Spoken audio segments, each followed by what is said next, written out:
তো এইভাবে আপনারা অবশ্যই বাড়িতে একদিন বানাবেন, বানিয়ে খাবেন আর বাড়ির সবাইকে খাওয়াবেন। তো আপনারা সবাই ভালো থাকবেন, সুস্থ থাকবেন, সবাইকে টাটা।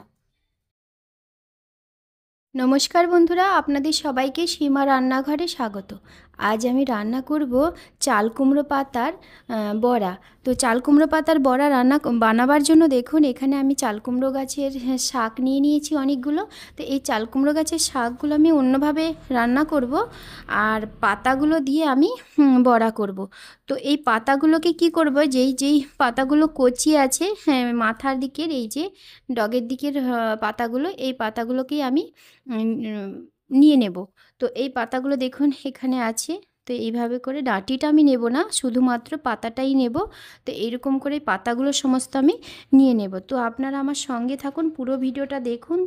আর পুরো ভিডিওটা দেখে ফুল ওয়াচ করুন, করে তারপর জেনে নিন আমি কি করে এই চাল কুমড়ো পাতার বড়াটা বানাচ্ছি। তো দেখুন এই সমস্ত পাতাগুলো আমি এইভাবে ছিঁড়ে নিচ্ছি। তো আমার এই ভিডিওটা যদি আপনাদের ভালো লাগে তাহলে লাইক করবেন, শেয়ার করবেন, আর কমেন্ট করে জানাবেন কেমন হয়েছে। আর যারা আমার চ্যানেলটা নতুন দেখছেন তারা অবশ্যই একটা সাবস্ক্রাইব করবেন, পাশে বেল আইকনটি ক্লিক করবেন, যাতে করে আমি যে ভিডিওগুলো ছাড়ছি সেই ভিডিওগুলো সবার প্রথমে আপনাদের কাছে পৌঁছে যায়। দেখুন পাতাগুলো আমি বেছে রেডি করে নিয়েছি, আর একটা পাতারও কিন্তু আমি ডাঁটিগুলো নেইনি, ডাঁটিগুলোকে বাদ দিয়ে দিয়েছি, আর এই শুধুমাত্র পাতাটাকে আমি নিয়েছি। তো পাতাগুলোকে আমি প্রথমে ভালো করে বেছে পরিষ্কার করে নিয়েছি। এবারে আমি ভালো করে জল দিয়ে ধুয়ে নেব, ধুয়ে সামান্য একটু নুন জলে ভিজিয়ে রাখবো। তো দেখুন একটা গামলাতে আমি জল নিয়ে নিয়েছি, আর এই যে পাতাগুলোকে আমি সমস্ত পরিষ্কার করে ধুয়ে নিয়েছি। এখন আমি এই জলের মধ্যে দিয়ে দেব সামান্য একটু হলুদের গুঁড়ো, আর দিয়ে দেব সামান্য একটু নুন। তো দেখুন এই যে নুন আর হলুদটা যে আমি মিশাচ্ছি জলের সঙ্গে, এইটাতে পাতাগুলোকে ভিজিয়ে রাখবো। তার কারণ যদি কোনো ছোটোখাটো পিঁপড়ে টিপড়ে বা কিছু থেকেও যায়, তাতে করে কিন্তু ওরা সবাই বেরিয়ে আসবে। তো এই জন্যই কিন্তু নুন আর হলুদ জলে আমি পাতাগুলোকে ভিজিয়ে রাখবো। তো আপনারা যদি চান তাহলে না ভিজালেও কোনো সমস্যা নেই, এমনিতেও আপনারা বানিয়ে নিতে পারবেন, তাতেও কিন্তু ভালো হবে। তবে হ্যাঁ, একটু পরিষ্কার করে দেখে নিতে হবে যেন কোনো পোকামাকড় না থাকে, যদিও বা আমিও দেখে নিয়েছি তবুও। তো দেখুন এই যে জলের মধ্যে আমি ভিজিয়ে রেখেছি, এইভাবে আমি 5 থেকে 7 মিনিট ভিজিয়ে রাখবো। তো দেখুন 10 মিনিট আমি ভিজিয়ে রেখেছিলাম পাতাগুলোকে। তো 10 মিনিট পরে আমি পাতাগুলো জল থেকে তুলে নিচ্ছি, আর একটা পাত্র নিয়ে নিয়েছি আমি। এই পাত্রের মধ্যে আমি দিয়ে দেব বেসন। তো এই যে দেখুন পাতাগুলো আমি জল ঝরিয়ে নিয়েছি, জলটা ফেলে দিয়েছি আমি। তো আরেকটা পাত্র নিয়ে নিয়েছি আমি, এই পাত্রের মধ্যে এখন আমি দিয়ে দেব বেসন। দেখুন এখানে আমি বেসন নিয়ে নিয়েছি, এখানে প্রায় 200 গ্রামের মতো বেসন হবে। তো 200 গ্রাম পুরো নেই, 200 গ্রামের থেকে একটু কম আছে। আর এখানে আমি দিয়ে দিচ্ছি কর্নফ্লাওয়ার। তো কর্নফ্লাওয়ারটা আমি এখানে দিয়ে দেব 2 চামচ পরিমাণ, দিয়ে দেব স্বাদ মতো নুন, নুনটা আমি দিয়ে দিয়েছি।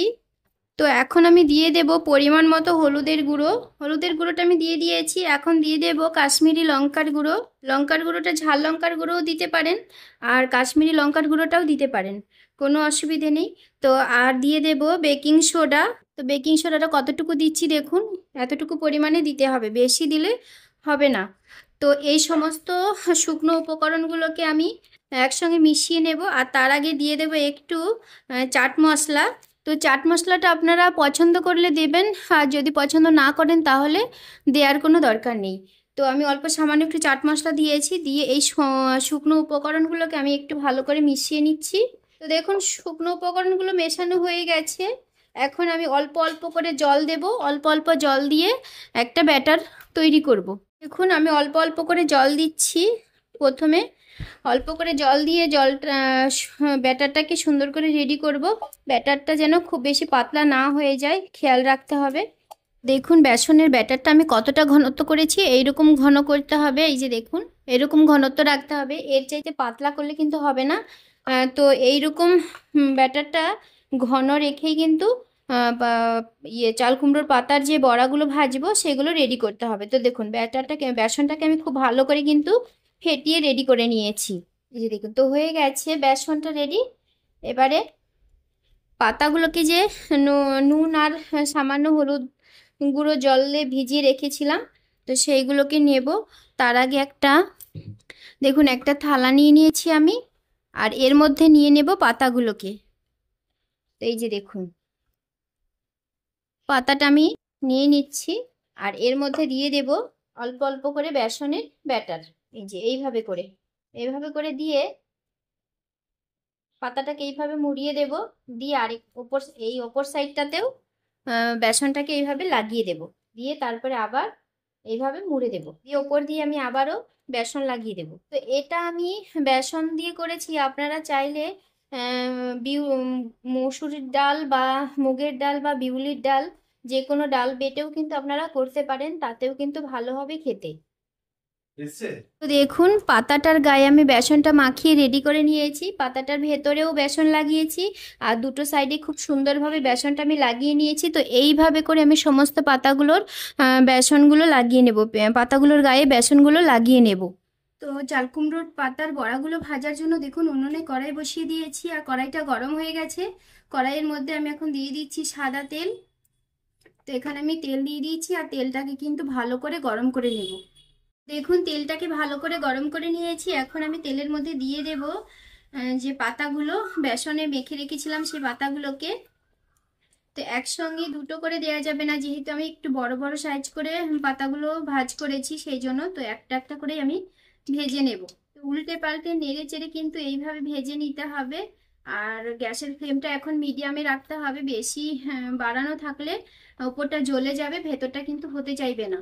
তো দেখুন পাতাটাকে আমি খুব সুন্দর করে ভেজে নিয়েছি, হালকা সোনালি রং করে ভাজতে হবে, যেন হলদেটে ভাব না থাকে, তাহলে কিন্তু ভেতরটা হবে না, বোঝা যাবে। তো দেখুন এইরকম একটু গোল্ডেন কালার করে ভাজলেই কিন্তু খেতে ভালো হবে। আর দেখুন কতটা সুন্দর মুচমুচে হয়েছে, দেখেই তো বুঝতে পারছেন ফুলে অনেকটা বড় হয়ে গেছে। তো আমার এই রেসিপিটা আপনাদের কেমন লাগলো সেটা অবশ্যই কিন্তু কমেন্ট করে জানাবেন। যদি ভালো লাগে তাহলে লাইক করবেন, শেয়ার করবেন, আর যারা আমার চ্যানেলটা নতুন দেখছেন তারা অবশ্যই একটা সাবস্ক্রাইব করবেন, পাশে বেল আইকনটি ক্লিক করবেন, যাতে করে আমি যে ভিডিওগুলো ছাড়ছি সেই ভিডিওগুলো সবার প্রথমে আপনাদের কাছে পৌঁছে যায়। তো তেলটা আমি ঝরিয়ে নিয়ে নিয়েছি। তো এইভাবে করে প্রত্যেকটা বড়াই আমি ভেজে নেব। যে দেখুন এই পাতার বড়াগুলো সমস্ত ভেজে নিয়েছি। তো এইভাবে আপনারা অবশ্যই বাড়িতে একদিন বানাবেন, বানিয়ে খাবেন, আর বাড়ির সবাইকে খাওয়াবেন। তো আপনারা সবাই ভালো থাকবেন, সুস্থ থাকবেন, সবাইকে টাটা।